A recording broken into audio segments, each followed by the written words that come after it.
सियालकोट हल्का PP 38 में आज मरकजी डिप्टी सेक्रेटरी जनरल पाकिस्तान मुस्लिम लीग नून के मोहतरम अताउल्लाह तारड़ साहब वरियो हाउस सियालकोट कैंट में अहम प्रेस कॉन्फ्रेंस कर रहे हैं। 25 जुलाई और 28 जुलाई में वोटर से कि मुस्लिम लीग नून को वोट दो और कामयाब करो, वोट को इज्जत दो के नारे। आने वाले दिनों में PP 38 का बाई इलेक्शन कश्मीर की जो सियालकोट की सीट है उस हवाले से हिकमत अमली और 24 तारीख का ज़िमनी इंतखाब के हवाले से जलसा, ये तमाम उमूर ज़ेर गौर आए।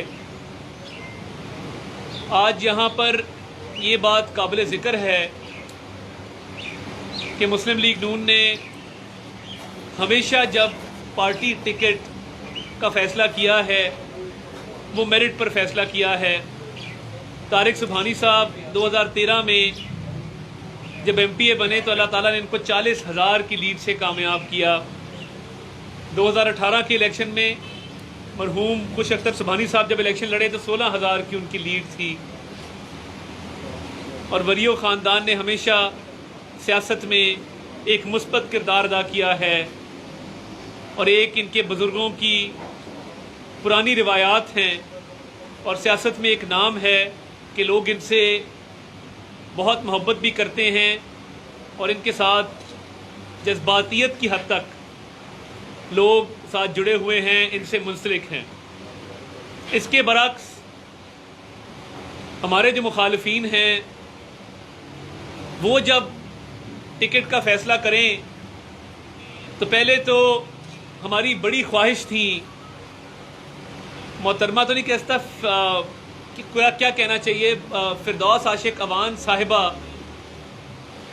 कि वो यहाँ पे आती, उनका हल्का इंतखाब है और बजाते खुद इलेक्शन लड़ती।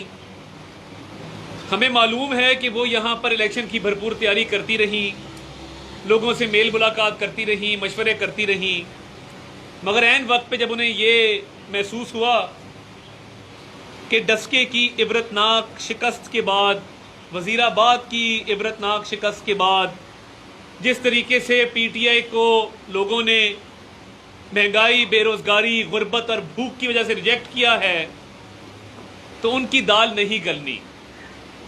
अब वो इस इलेक्शन की दौड़ से बाहर हो गई और मेरिट पे इन्होंने क्या फ़ैसला करना था, ये पार्टी अकरबा परवरी, नेपोटिज्म और रिश्तेदारियों की बुनियाद पर अपने फ़ैसले करते हैं। पिछले दिनों एक 20वें स्केल के अफसर को इसलिए उसका तबादला कर दिया गया कि उसने पाक पतन के मानिका साहब का फ़ोन बर वक्त नहीं उठाया। अब इस इलेक्शन में जो टिकट का फ़ैसला किया गया है PTI की तरफ से, उस उम्मीदवार को मैदान में उतारा गया है कि जो 2018 में इस हल्के में मौजूद भी नहीं था। टिकट देने की सिर्फ एक वजह थी कि वो वज़ीर आला पंजाब उस्मान बुज़दार के प्रिंसिपल सेक्रेटरी ताहिर खुर्शीद अल मारूफ टीके का दामाद है। अगर दामादों को ही टिकट दे के इलेक्शन जीते जा सकते तो आज शायद जो इंतज़ामिया की यहाँ पे दौड़ लगी है और अली अब्बास नामी डिप्टी सेक्रेटरी जो वज़ीर आला के दफ्तर में तैनात है उसको सियालकोट भिजवाने की ज़रूरत पेश ना आती। ये जो टीके साहब हैं ये पूरी तसल्ली रखें, हमने भी इनके लिए बहुत सारे टीके तैयार किए हैं। इनका तो नाम टीके है, हमारे टीके लगाए जाने वाले टीके हैं और वो हम उन टीकों के ज़रिए ऐसे लोगों का इलाज करना खूब जानते हैं। हमारी यहाँ पे पोजीशन मुस्तहकम है। जितने आज़ाद ज़राए से यहाँ पे सर्वे करवाए गए, वो चाहे PTI की तरफ से हों या हमारी तरफ से हों, अल्लाह ताला के फजलो करम से मुस्लिम लीग नून की बरतरी उसमें वाज़े आई। आप यूनियन काउंसिल वाइज, आप गली मोहल्लों में, बाज़ारों में, चौकों चौराहों में देखेंगे तो इस वक्त हर जगह मुस्लिम लीग नून की आवाज़ है। और इस इलेक्शन में हमारी पोजीशन अल्लाह ताला के फजल से बहुत मुस्तहकम है। अब अगर इसको सरकारी इलेक्शन बनाकर लड़ना है तो हम इसके लिए भरपूर तैयारी करके आए हैं और हम पूरा बंदोबस्त करेंगे। ये नहीं होगा कि आप डिप्टी कमिश्नर को लाहौर बुलाएं, आप डीपीओ को लाहौर बुलाएं, 7 क्लब रोड पे उसे कहें कि ये इमरान खान को मैंने इलेक्शन जीत के देना है, तोहफतन देना है, मुझे ये इलेक्शन जिता दो। अगर आपने इंतज़ामिया को यहाँ इस्तेमाल करने की कोशिश की तो यहाँ पे बिगड़ने वाले हालात के जिम्मेदार आप खुद होंगे।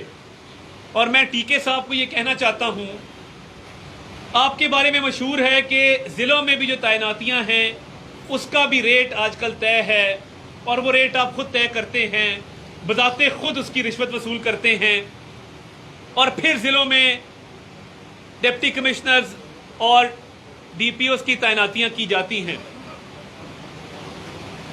सियालकोट में डस्का के इलेक्शन के दौरान जो अफसरान तैनात थे उनका तबादला कर दिया गया है और मौजूदा अफसरान को मैं सिर्फ ये कहना चाहता हूँ कि डस्का का पिछला इलेक्शन पुरअमन हुआ, शफाफ तरीके से हुआ और इंतज़ामिया ने जो किरदार अदा किया हम उसको सराहते हैं।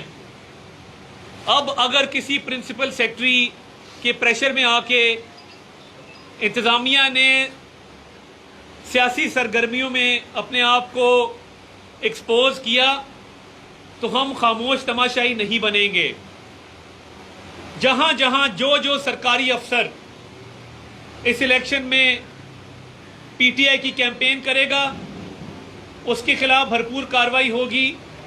हमने चीफ इलेक्शन कमिश्नर को भी ये दरख्वास्त की है, प्रोविंशियल इलेक्शन कमिश्नर को भी ये दरख्वास्त की है और अदालतों का भी रुख करेंगे। कोई ये ना समझे कि अगर यहाँ पे प्रिंसिपल सेक्रेटरी का दामाद उम्मीदवार है तो इस इलेक्शन में इंतज़ामिया के ज़रिए कुछ धांधली करवा ली जाएगी। हम मौके पे मौजूद होंगे, जहाँ आपका हाथ उठेगा आपका हाथ हम रोकना खूब जानते हैं। टीके साहब, आप रात के अंधेरे में सरकारी गाड़ी पर सियालकोट आते हैं और यहाँ पे अफसरान से मीटिंग्स भी करते हैं, इलेक्शन की सरगर्मियों में भी हिस्सा लेते हैं। इतना अगर आपको शौक है तो इस्तीफ़ा दें और आएँ। मैदान भी मौजूद है और घोड़ा भी मौजूद है। देखते हैं कि आप में कितना दम है। ये जो प्रिंसिपल सेक्रेटरी की फीती लगा के आप फिरते हैं, इसको ज़रा 1 सेकंड के लिए साइड पे कीजिए और यहाँ आइए, आपको बताएंगे कि किस भाव बिकती है। मैं ये वाजे करता चलूँ कि अल्हम्दुलिल्लाह हमारा इलेक्शन बना हुआ है और जो बेजा मुदाखलत की जा रही है और जहां जहां की जा रही है हम खुद मौके पे जाएंगे और उसका तदारुक करेंगे। इन्होंने डस्के के इलेक्शन में बरियार साहिबान ने तरक्याती स्कीमों का ऐलान किया, करोड़ों रुपए के फंड का ऐलान किया। 1 रुपया डस्के के हलके में अभी तक नहीं लगा, ना वहां पे किसी किस्म की तरक्याती स्कीम शुरू की जा सकी। अब वही रविश यहाँ इख्तियार की है कि यहाँ पे आके करोड़ों के फंड्स का ऐलान किया जा रहा है। मैं पूछना ये चाहता हूँ कि जब स्कीम मंजूर ही नहीं हुई, जब मुतलका महकमों ने उसकी मंजूरी नहीं दी, तो आप यहाँ पे तरक्याती स्कीमें कैसे मुकम्मल कराएंगे? ये ढकोसला पुराना हो गया कि आप कहीं बजरी फेंकवा दें, कहीं पे खुदाई शुरू कर दें, कहीं पे पाइप फेंकवा दें। अवाम बेवकूफ़ नहीं हैं। आपको ये पाइप, बजरी और ये खुदाई तब याद आती है जब बाई इलेक्शन आता है, उससे पहले आप सोए होते हैं। और दूसरी तरफ चौधरी अरमगान सुबहानी जो कि सियालकोट की मशहूर शख्सियात हैं मुस्लिम लीग नून की, और चौधरी तारिक सुबहानी जलसा आम से खिताब कर रहे हैं। यासर सियालकोटी, मीडिया रिपोर्टर, पाक Asia TV channel news Sialkot.